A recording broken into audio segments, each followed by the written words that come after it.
Nós estamos dentro de um propósito de 40 dias com a família, 40 dias neste propósito. Quantos já foram abençoados nesses 40 dias? Poxa, que bom. Obrigado, Walter. Deus abençoe. Eu também fui abençoado já. Eu acredito que até o término nós teremos muitos testemunhos para contar. Hoje o desafio será pregar nessa tribuna diferente e sem o pedestal. Então me ajuda aí, oração. Tá bom? Eu queria chamar a sua atenção para o Salmo. Tudo bem. Eu queria chamar a sua atenção para o Salmo de número 128. Você que trouxe um exemplar da Bíblia. Salmo de número 128. Depois nós também vamos ler um texto que está na carta de Paulo aos Tessalonicenses. Salmo de número 128.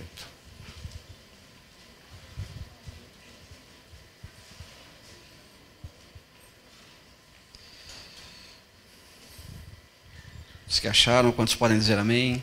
Amém. Pois bem, diz assim o texto sagrado: Bem-aventurado aquele que teme ao Senhor e anda nos seus caminhos. Do trabalho das tuas mãos comerás, feliz serás, e tudo te irá bem. Tua esposa no interior da tua casa será como a videira frutífera, teus filhos como o rebento da oliveira, à roda da tua mesa. Eis como será abençoado o homem que teme ao Senhor.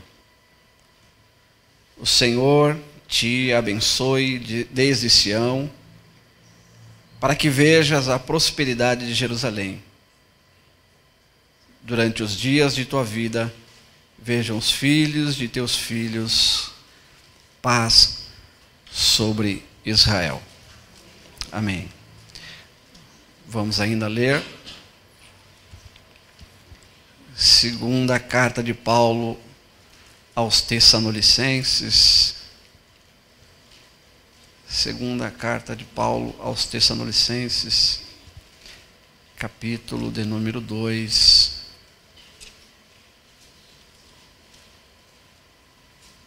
Versículo de número 7. Segunda carta de Paulo aos Tessalonicenses, capítulo de número 2, versículo de número 7. Para quem não está familiarizado, depois de Gálatas, Efésios, Filipenses, Colossenses, aí vem o livro de Tessalonicenses. Tessalonicenses, capítulo de número 2, versículo de número 7. Dos que acharam, quantos podem dizer amém? Amém. Pois bem, diz assim o texto sagrado: com efeito, o mistério da iniquidade já opera, e aguarda somente que seja afastado aquele que agora o detém. Com efeito, o mistério da iniquidade já opera, e aguarda somente que seja afastado aquele que agora o detém. Amém? Meus irmãos, nós temos diante de nós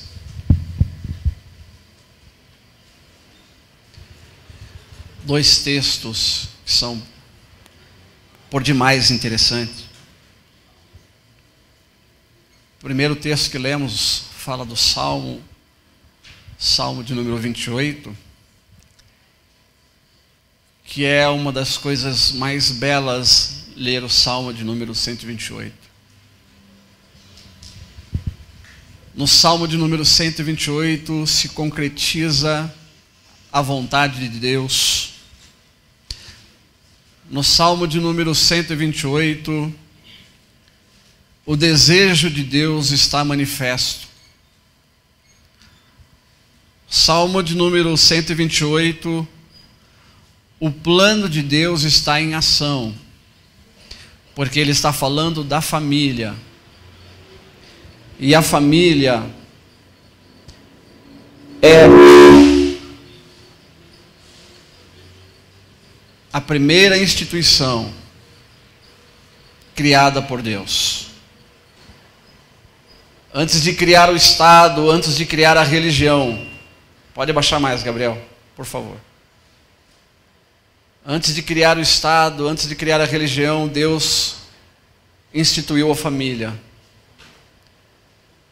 Então a família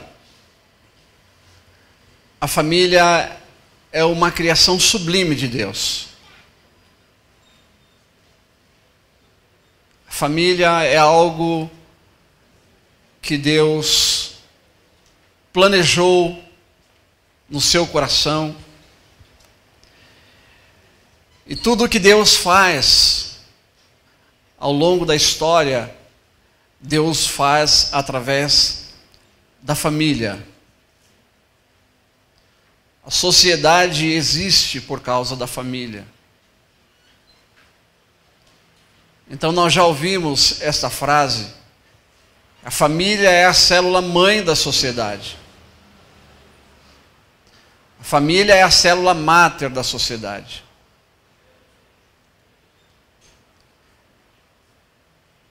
Então, se nós temos uma sociedade fragilizada, a que se deve isso? Se nós temos uma sociedade fragmentada, a que se deve isso?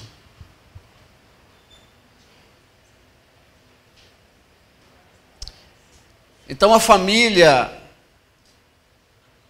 é algo que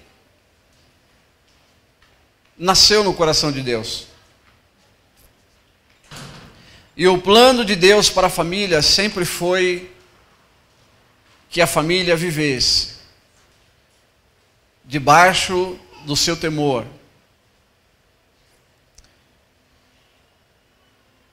Debaixo da obediência, debaixo das suas ordenanças. Por outro lado, nós lemos um texto, 2 Tessalonicenses, capítulo de número 2,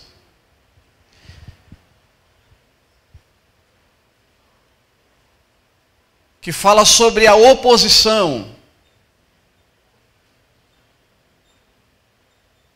a contrafacção, que fala sobre uma organização perversa, uma organização demoníaca, que se opõe a tudo que diz respeito a Deus. Se o Salmo de número 128 fala da beleza da família, se o Salmo de número 128 fala de como Deus quer abençoar uma família, a carta de Paulo aos Tessalônicas, aos irmãos de Tessalônicas, revela uma força sinistra, revela uma força espiritual que se opõe ao Salmo de número 128, que luta constantemente e insistentemente, perseverantemente, para que a família não seja a família do Salmo de número 128. Há uma força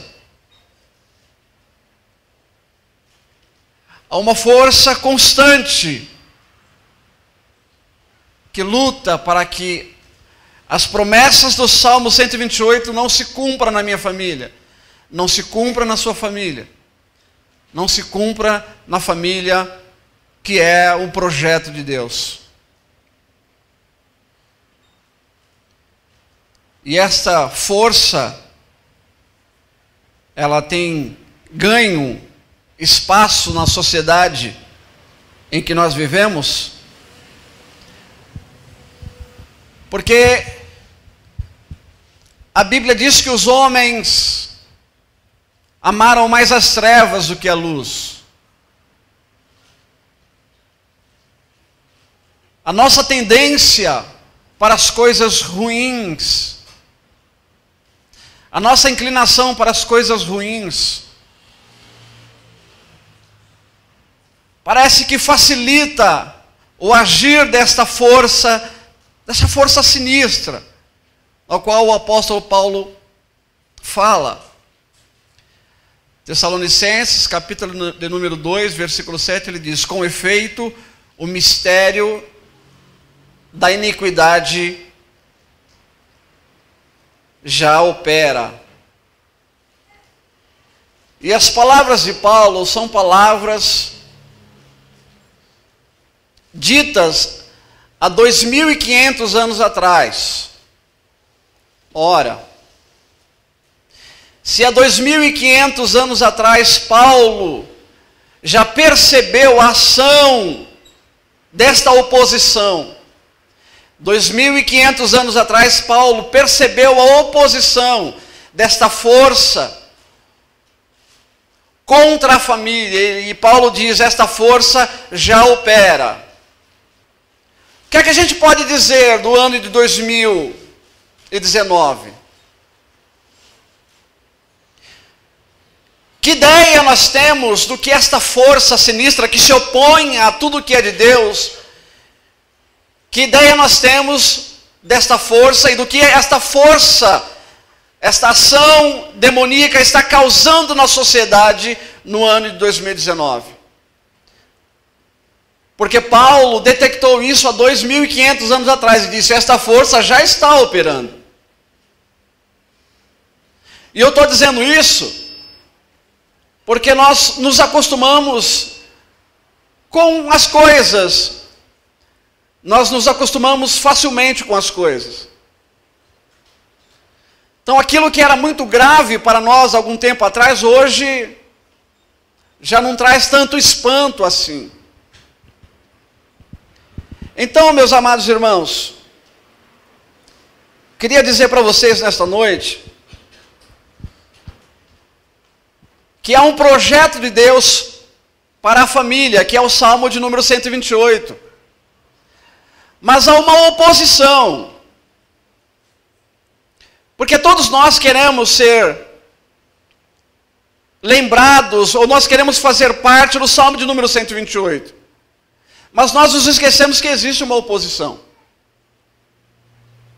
Nós nos esquecemos que existe alguma coisa que se opõe para que este salmo não aconteça na nossa vida.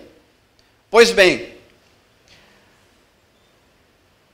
o Evangelho de João, o primeiro Evangelho de João, no capítulo de número 5, versículo 19, traz a seguinte palavra: o mundo jaz no maligno. O mundo jaz no maligno. Quando ele diz o mundo jaz no maligno, ele está falando do sistema. É isso mesmo, senhoras e senhores. O mundo está dominado pelo maligno. Os sistemas desse mundo são dominados pelo maligno.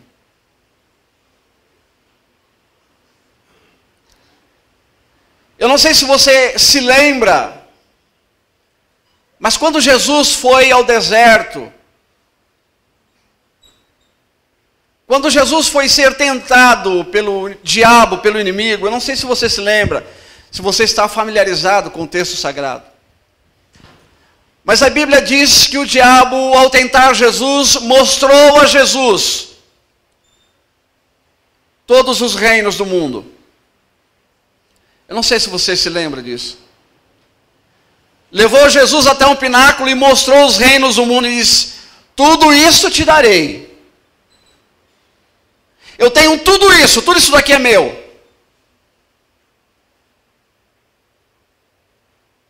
Ele diz: eu posso te dar, se você me adorar. Então, a epístola de João, no capítulo 5, 19, reforça isso.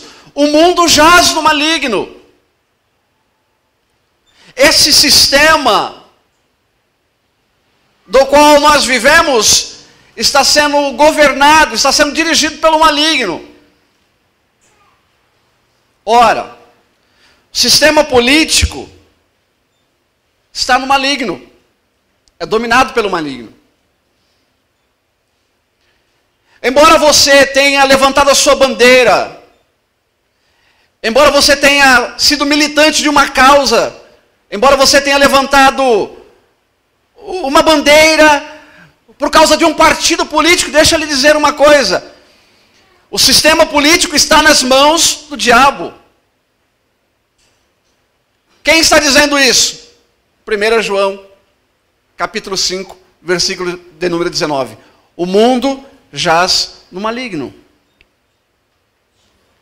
O sistema religioso, eu não sei se você tem essa informação, mas a cada instante surge uma nova religião, uma nova seita, com o objetivo de enganar o homem, para que a família do homem não seja essa família do Salmo de número 128, para que ele constitua famílias ao seu bel prazer.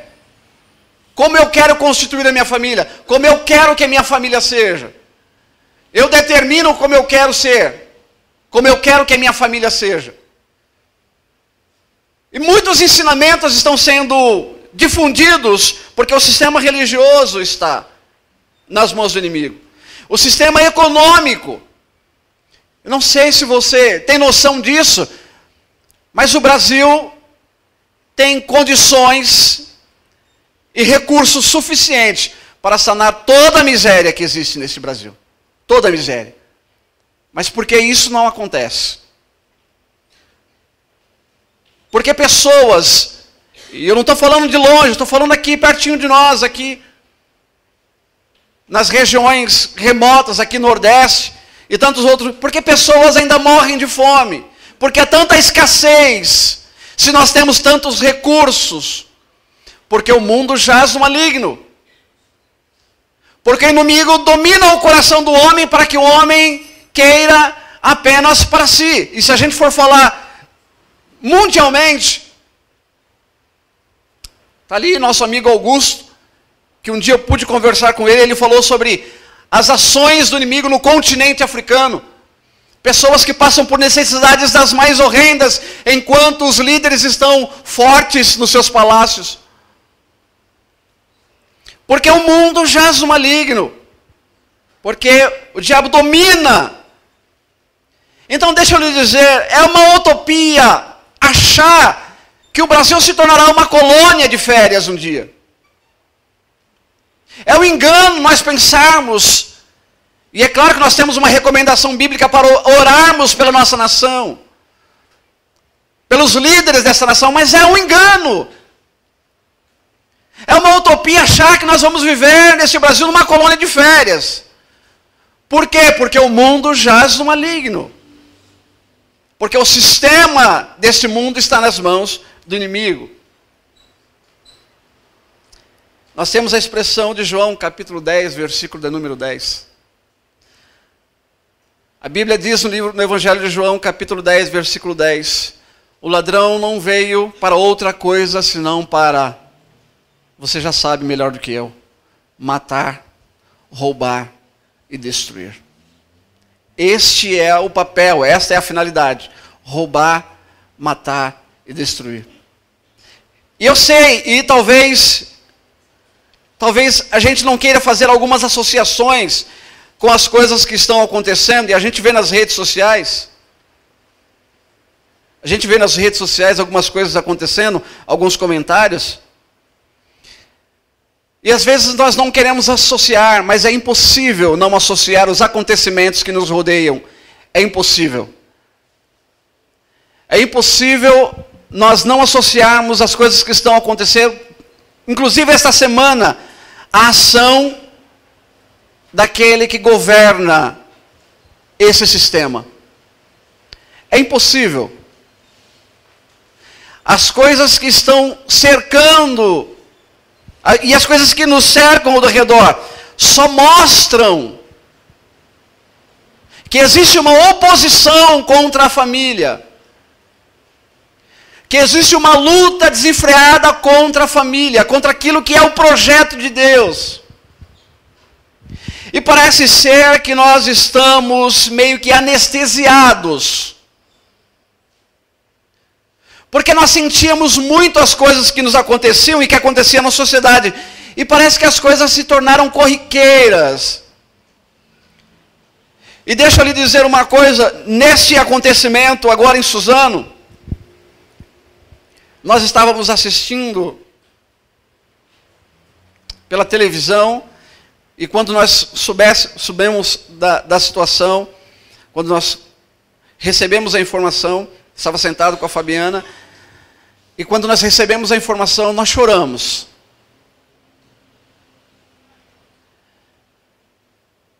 Porque quem lida com pessoas, pessoal da área da educação, sabe como você cria um vínculo com pessoas, como você cria vínculos com alunos. É impossível ser pragmático. É impossível você trabalhar com pessoas e dizer assim, eu não vou criar nenhum vínculo. É impossível você lidar com pessoas todo dia e se tornar uma pessoa fria. Então você cria vínculos. Então, meus amados irmãos, nós choramos, porque existiam pessoas ali que tinham vínculos, e vínculos foram destruídos, famílias foram destruídas. É impossível não associarmos toda esta ação, todos esses acontecimentos, com uma atuação, com uma manifestação daquele que governa esse sistema. Você pode falar dos pais e vai cair na mesma situação, você pode falar de um histórico familiar, você pode falar de uma série de coisas, mas a Bíblia é bem clara e diz que o diabo veio para matar, roubar e destruir. Não dá para nós não associarmos. Então nós temos diante de nós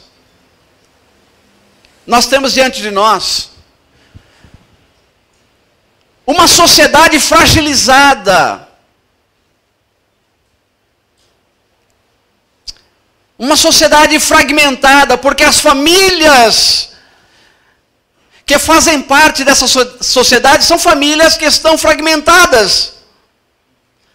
São famílias enfraquecidas. Porque a ideia de Deus, o princípio de Deus é que esta sociedade fosse uma sociedade forte, uma sociedade onde as famílias pudessem ver coisas boas acontecendo todos os dias. Mas não é isso que nós temos visto. Os meios de comunicação, ouça o que estou lhe dizendo nesta noite, trabalham contra a família. Mas deixa eu repetir isso, os meios de comunicação trabalham para destruir a família. E eu parei esses dias para assistir um desenho com a Sofia. Parei para assistir um desenho animado com a Sofia. Ladybug. Eu acho que a pronúncia é essa. E eu estava assistindo com ela essa programação. E na programação, uma garotinha se sentiu triste, ofendida, porque ela não era percebida no colégio, ela não era notada no colégio. Então ela foi embora entristecida para a sua casa, Ladybug. Ela foi entristecida para a sua casa. E quando ela estava no meio do caminho, ela recebeu a visita de uma borboleta, uma linda borboleta colorida, que disse para ela, por que você está assim? Você não precisa ficar assim, eu vou te ajudar a resolver a situação. E deu àquela menina poder. E deu àquela menina uma aparência diferente. Disse assim, agora você tem poder e uma aparência diferente. E você pode fazer. Escute isso. Às 3 horas da tarde esse programa estava passando. E agora você tem poder para fazer o que você quiser. E essa garotinha, então, que se sentiu humilhada, foi até a escola. E começou a transformar as pessoas na aparência que ela gostaria. Então ela começou a atacar as pessoas dentro da escola. Isso te parece com alguma coisa? Isso te lembra alguma coisa? O que eu quero dizer a vocês nesta noite, meus amados irmãos, é que o inimigo trabalha com uma assombrosa precisão na mente das nossas crianças, dos nossos jovens adolescentes, com uma assombrosa precisão. O pastor Josué Irion já dizia 25 anos atrás. Pastor Josué Irion, evangelista mundial, deu 25 vezes a volta ao mundo e já falava sobre o perigo dos desenhos e dos jogos. Há 25 anos atrás, eu vi pessoas dizendo, não, esse homem está bitolado demais. Ora, o que é isso? Eu acho que isso é demais. O que há de tão estranho que uma criança se sente na frente da televisão para assistir sua programação? Há 25 anos atrás, nós estamos vendo o fruto. E nós estamos colhendo o fruto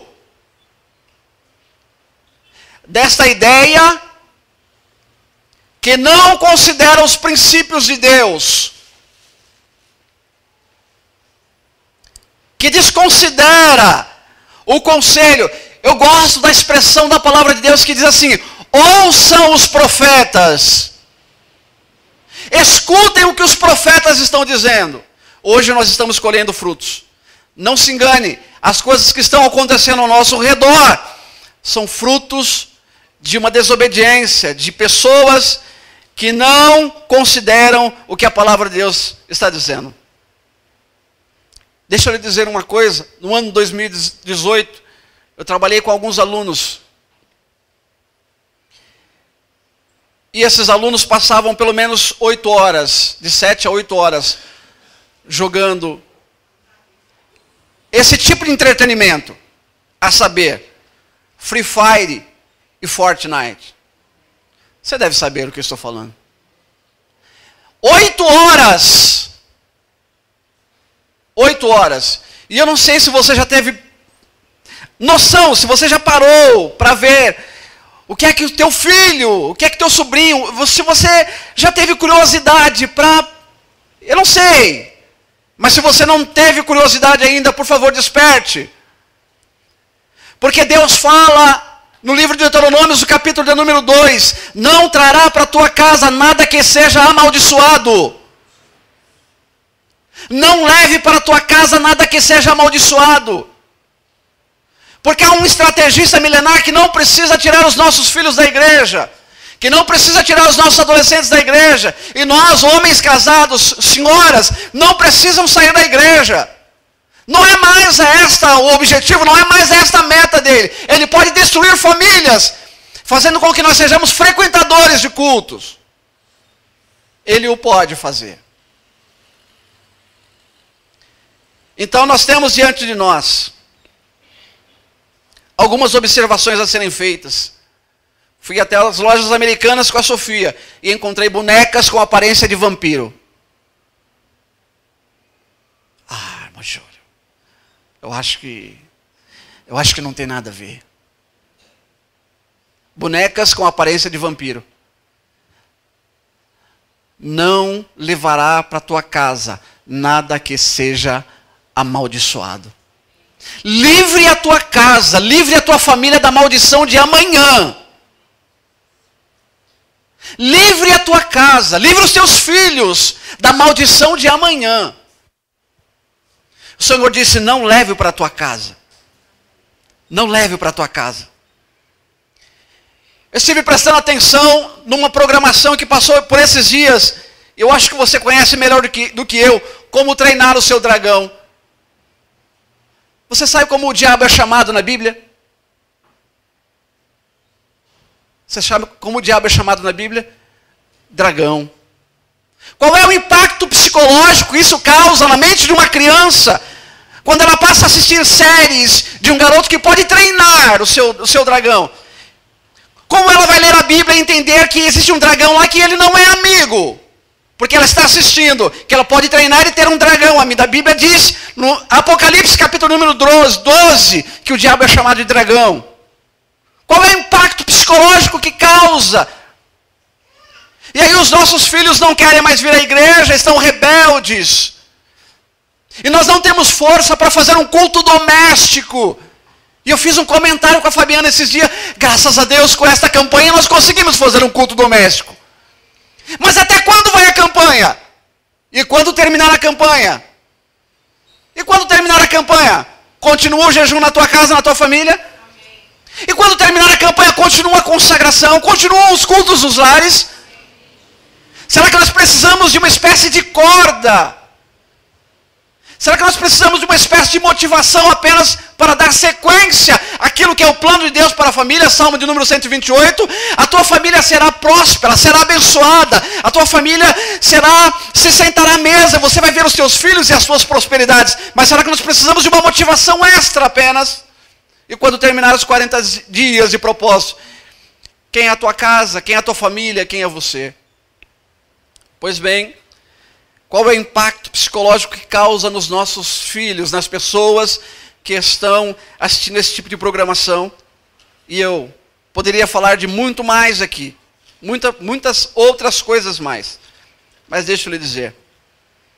Pastor Jim Swaggart, há 25 anos atrás, trouxe uma mensagem e o título é justamente esse: a igreja é o aparelho que mantém o doente que está em estado de coma vivo. Deixa eu repetir para vocês aqui. A igreja é o aparelho que mantém o doente que está em estado de coma vivo. Ele estava falando do mundo. Esta palavra quer dizer que o mundo está em coma. O mundo está em estado de coma. O mundo está respirando, meus amados irmãos. O mundo está respirando por causa da igreja. A Bíblia diz: vós sois o sal da terra. E eu pergunto a você, para que serve o sal da terra?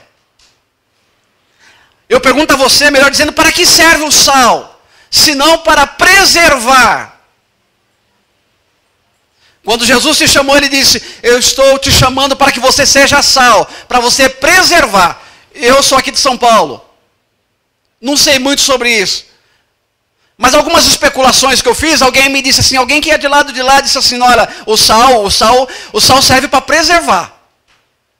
É para conservar. Porque nem sempre tem um refrigerador. Então o sal serve para conservar, para preservar. Jesus disse: vocês são o sal da terra. Vocês são as pessoas que vão preservar. Preservar o quê? Os princípios de Deus dentro dessa sociedade. Quais são os princípios de Deus para esta sociedade? Você vai preservar os princípios de Deus aonde quer que você vá. Na faculdade, no trabalho, na fila do pão, no açougue, onde quer que você esteja, você deve ser sal. Você deve preservar. Deve fazer sentido a sua vida. Deve fazer sentido a tua vida. Mateus capítulo 5, versículo 13 diz: vocês são o sal da terra e a luz do mundo. Pois bem, amados irmãos, a Bíblia diz: com efeito o mistério da iniquidade opera, e somente a um, e somente opera e aguarda somente aquele que seja afastado, porque há um que o detém. E é sobre isso que eu quero falar com vocês nesta noite. Esse mistério, esta sombra, esta oposição contra Deus, esta luta entre o bem e o mal, esta onda de violência e de crime desorganizada, só não está pior porque existe um que o detém. Esse um se chama o Espírito Santo de Deus. enquanto houver pessoas que busquem a Deus, enquanto houverem pessoas dispostas a olhar para a cruz, o inimigo não tem poder de fazer na totalidade o que ele tem desejo de fazer. E eu quero ler com você mais uma vez esse texto. Com efeito, o mistério da iniquidade já opera e aguarda somente que seja afastado aquele que agora o detém. O Espírito Santo, que mantém este mundo vivo. Porque a Bíblia diz que quando a igreja for tirada, quando esta máquina for desligada, esse mundo vai entrar num colapso terrível. Então o que é que mantém este mundo de pé? O que é que mantém esse mundo vivo? É a sua vida simples na presença de Deus. Você, senhor e senhora que está me vendo, meu irmão, você, através do Espírito Santo, mantém este mundo vivo. Com a tua pouca força, às vezes com muitas dificuldades, mas você mantém este mundo vivo. E nós precisamos então sermos perseverantes na luta contra esse sistema. Como é que a gente faz isso? Lutando contra esse sistema. Eu gosto da expressão de Paulo quando ele diz: porque a nossa luta não é contra carne nem sangue. Porque a nossa luta não é contra carne nem sangue. Tem alguém querendo brigar com o chefe, com alguém do departamento, tem alguém querendo brigar no trânsito. Paulo diz: a nossa luta não é contra carne nem sangue. A nossa luta não é contra carne nem sangue, são contra potestades espirituais, são contra situações espirituais. E nós precisamos desse discernimento, nós precisamos desta percepção, que a nossa luta não é contra a carne e contra o sangue.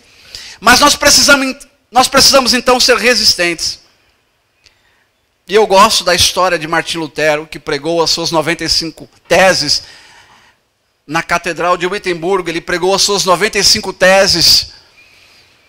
E eu gosto da biografia de Martim Lutero, quando diz que as pessoas do clero que olharam para Martim Lutero disseram: Martim Lutero, você é doido.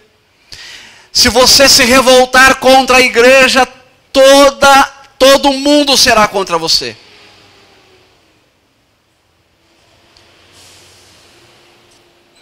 Se você se revoltar contra a igreja, todo mundo será contra você. Se você não fez uma leitura minuciosa sobre a biografia de Martim Lutero, eu te convido a fazer. Os padres se levantaram e disseram para ele: se você se levantar contra a igreja católica, todo mundo será contra você. Então ele disse: se o mundo for contra mim, eu serei contra o mundo. Se o mundo se levantar contra mim, eu me levantarei contra o mundo.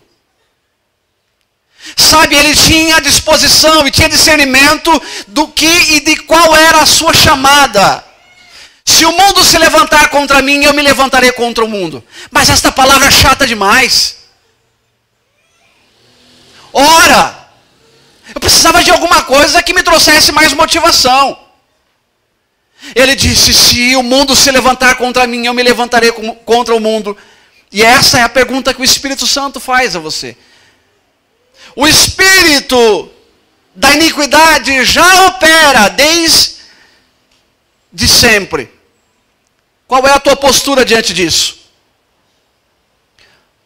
Moço que está me ouvindo, senhor, senhora, qual é a tua postura diante disso? Paulo disse: o espírito da iniquidade já opera. Qual é a tua postura diante disso? Que tipo de resistência? Porque a Bíblia diz: resistir ao diabo e ele... Você viu? Poucas pessoas sabem. Diz: resistir ao diabo e ele fugirá de vós. Qual é a tua postura diante desse sistema que quer ditar, que quer trazer as regras de como você, homem, pode viver regaladamente? Você, mulher jovem, que não precisa obedecer nenhum tipo de regra, que você pode dar um jeitinho brasileiro para todas as situações. Como você vai se posicionar diante desse sistema? Moça, como você vai se posicionar diante de um sistema que diz que o corpo é teu? Moço, como você vai se posicionar diante do sistema que diz que o que importa é que você seja musculoso e que as suas fotos no Facebook e nas redes sociais sejam as mais lindas? Como você vai se posicionar diante disso? Senhor casado, você que me olha, percebe como eu as facilidades que o mundo nos tem oferecido. E eu estou falando só para os homens casados. E você sabe do que eu estou lhe dizendo. Como o mundo nos tem oferecido facilidades. Como você vai se posicionar? Senhora, mulher que está me ouvindo nesta noite. O mundo tem lhe oferecido tantas facilidades, tantos caminhos. É mais fácil. Como você vai se posicionar? Qual é o seu posicionamento diante disso? E deixa eu repetir, Martinho Lutero disse assim: se o mundo se voltar contra mim, eu me voltarei contra o mundo. Irmão Júlio, esta frase é de um homem que é dos nossos dias. Eu prefiro uma outra frase. Então deixa eu lhe dizer, Davi olhou para o gigante e disse assim: eu vou contra ti em nome do Senhor dos Exércitos. Se a frase de Martinho Lutero não serve, ele disse: você pode vir a mim contra escudo, contra lanças, com lanças e com tudo que você tem. Eu vou contra ti em nome do Senhor dos Exércitos. Se o mundo for contra mim, eu serei contra o mundo. E não vou sucumbir a esse sistema. Eu acho que já falei a vocês sobre o comportamento de Martin Luther King Jr., quando as coisas começaram a dar errado. Um pastor negro dos Estados Unidos, quando as coisas começaram a dar errado, e ele lutava a respeito da segregação racial nos Estados Unidos, as coisas começaram a dar errado, e as coisas não davam certo. A história diz que esse homem se sentou no sofá da sua casa e ficou sentado por algumas horas.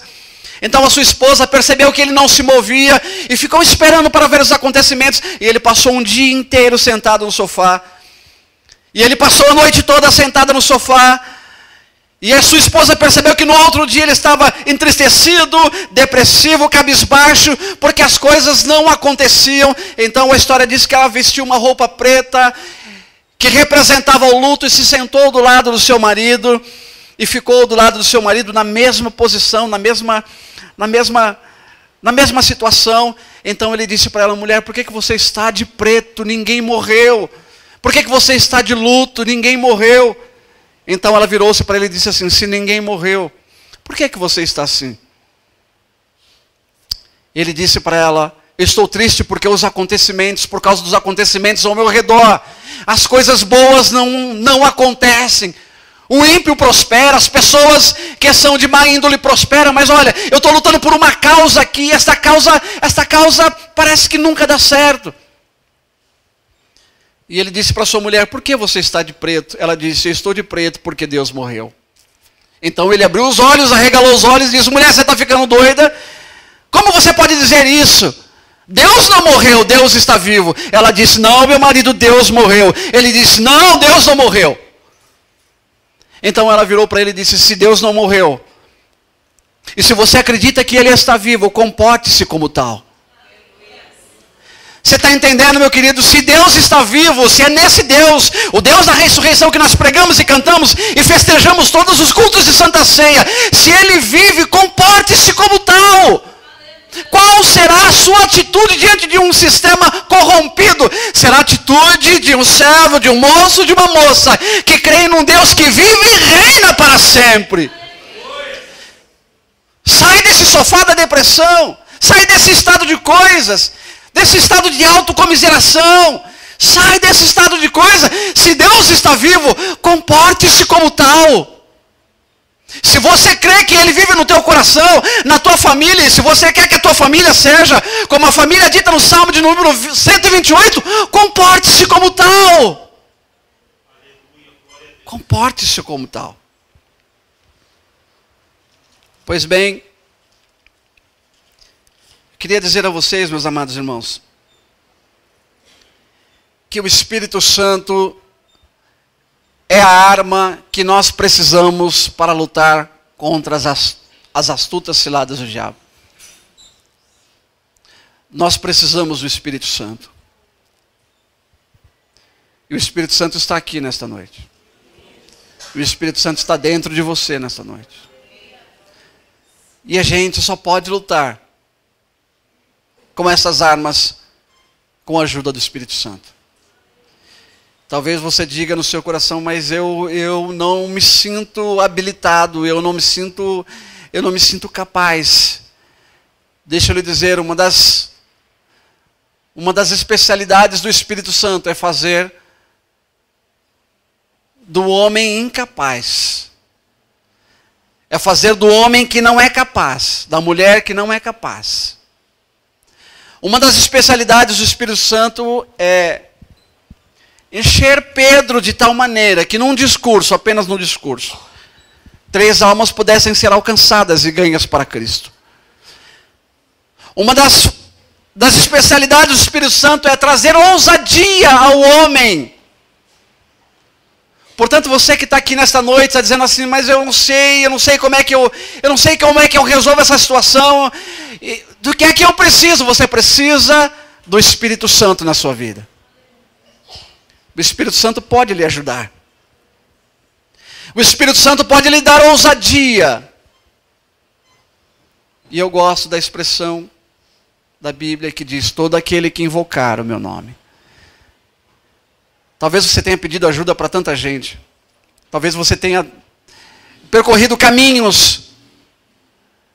E eu quero te fazer um convite nesta noite. E esse convite é que você peça ajuda para o Espírito Santo.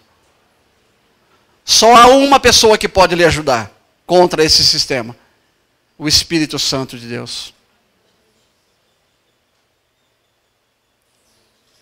Para vencer este mundo, somente o Espírito Santo de Deus. O inimigo não pode ir além.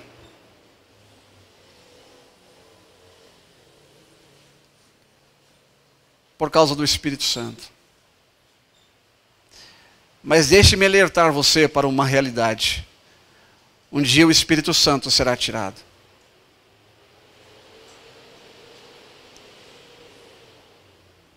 Deixe-me alertar você para uma realidade. Goste você ou não. Um dia o Espírito Santo será tirado. Hoje ele tem o papel, a incumbência de fortalecer, de convencer, de animar e de fortalecer o homem para os embates da vida e purificar o homem. Mas um dia ele será tirado. E a ideia é que nós sejamos tirados junto com ele. Eu gosto da expressão da Bíblia que diz que um dia nós vamos nos encontrar com o Senhor nos ares. E adivinha? Adivinha não, porque adivinha é feio, né? Mas pensa comigo, quem é que vai nos levar ao encontro do Senhor? Quem é que vai nos levar ao encontro do Senhor? É isso mesmo. É isso mesmo. O Espírito Santo vai nos levar ao encontro do Senhor. Por isso eu preciso tê-lo em mim. E você, moço, moça, senhor e senhora, você que já tem vastos anos de experiência na igreja, precisa tê-lo em você. Porque um dia ele será tirado. O texto sagrado diz que a trombeta vai tocar. E quem é que ouve o som da trombeta? Só aqueles que têm na sua vida o Espírito Santo. Só aqueles que têm na sua vida o Espírito Santo. Só aqueles que olharam para o sistema desse mundo e disseram, eu não quero fazer parte desse sistema. Só aqueles que olharam para o mundo e entenderam que o mundo jaz no maligno e disseram, eu não faço parte. Eu gosto da oração de Jesus. No Evangelho de João, no capítulo de número 17, Jesus ora e diz assim, Pai, guarda eles. Guarda eles, Pai, eles estão no mundo, mas não são do mundo. Guarda eles, Pai, eles estão no mundo, mas não são do mundo. Deixa eu lhe dizer, se você está esperando que este mundo um dia seja uma colônia de férias, Jesus disse, eles não são do mundo, Não há nada para você, não há nada para mim, não há nada para nós neste mundo. O nosso lugar é no céu, a nossa pátria é no céu. Eu queria te convidar para ficar de pé nesta noite. Salmo 128 é o projeto de Deus para a minha vida e para a sua vida. Salmo de número 128 é a expressão de Deus para aquilo que Ele quer da sua vida. Quer que você seja uma esposa abençoada, quer que você seja um esposo abençoado, quer que os teus filhos sejam abençoados. Esse é o projeto de Deus para a nossa vida. Sociedade forte. E para que a sociedade seja forte, Deus está fortalecendo a tua casa. Deus está fortalecendo a tua família. É desse jeito que nós vamos chegar lá do lado de fora. É sendo fortalecidos por Deus que nós vamos chegar lá do lado de fora. E nós vamos ser sal. E nós vamos fazer a diferença. É desse jeito. O mistério da iniquidade pode estar reinando, pode estar tramando uma série de coisas. Mas deixa eu lhe dizer uma coisa, Deus ainda tem o controle de todas as coisas. É isso, meus amados irmãos. O controle de todas as coisas ainda está nas mãos de Deus. Vamos aproveitar isso. Vamos aproveitar isso. E vamos fazer uma convocação. Vamos fazer uma convocação solene ao Espírito Santo. Que não esteja entronizado na nossa vida, que não esteja reinando na nossa vida apenas nos 40 dias de propósito. Eu sei, isso é muito bom. Mas vamos dizer ao Espírito Santo, não é apenas esta motivação que eu quero ter de ti. Eu quero mais. Eu quero mais. Eu quero transbordar. Eu quero que a minha mente seja dominada pelo Espírito Santo. Eu quero que o meu coração seja dominado pelo Espírito Santo. Eu quero que isso esteja irradiando a minha casa, a minha vizinhança. O Espírito Santo deve dominar a sua vida. O Espírito Santo quer dominar a sua casa. Sabe, quando durante a semana tudo é motivo para glorificar a Deus. Você acorda pela manhã numa segunda-feira. Porque eles dizem que a segunda-feira tem um nome, né? Eles dizem que a segunda-feira tem um nome. Mas a pessoa que é cheia do Espírito Santo acorda na segunda-feira e diz o quê? O que uma pessoa que é cheia do Espírito Santo diz da segunda-feira? O que uma pessoa que tem Deus na vida diz a respeito das tribulações que cercam? Foi falado aqui sobre Jó, foi cantado sobre Jó. E eu quero terminar citando algumas palavras de Jó. Nas horas mais difíceis de Jó, nas horas mais difíceis da situação de Jó. Quando os amigos de Jó olharam para ele e disseram: Jó, você está assim por causa dos teus pecados. Quando a família de Jó já estava distante, porque estavam já mortos, quando até a esposa de Jó disse assim: Jó, amaldiçoa o teu Deus e morre. Quando as circunstâncias são todas adversas, Jó olha para os céus e diz: eu sei que o meu Redentor vive. Eu sei que o meu Redentor vive. E por fim se levantará. Eu sei que Ele vive. É isto, senhoras e senhores. Todas as coisas podem estar mancomunadas contra a tua vida, contra a tua família. As coisas podem estar dando até errado, mas é esta a oportunidade de você levantar a tua mão e dizer: eu sei que o meu Redentor vive. Eu sei que vai passar, e nós vamos passar do outro lado, e nós vamos cantar o hino da vitória. Eu quero perguntar aqui gentilmente: quantos acreditam que esta fase vai passar, e que o Senhor vai lhe dar vitória, e que a tua família será o retrato do Salmo 128, a tua família será como uma videira plantada ao redor da mesa, e as bênçãos do Senhor estarão sobre sobre você, sobre os teus filhos, sobre as gerações futuras, porque nós estamos falando de um povo e para um povo que acredita nas promessas de Deus. Quantos aqui acreditam nas promessas de Deus? Aplauda Jesus o mais forte que você puder, porque a promessa diz respeito a você, diz respeito aos seus filhos, diz respeito aos filhos dos seus filhos.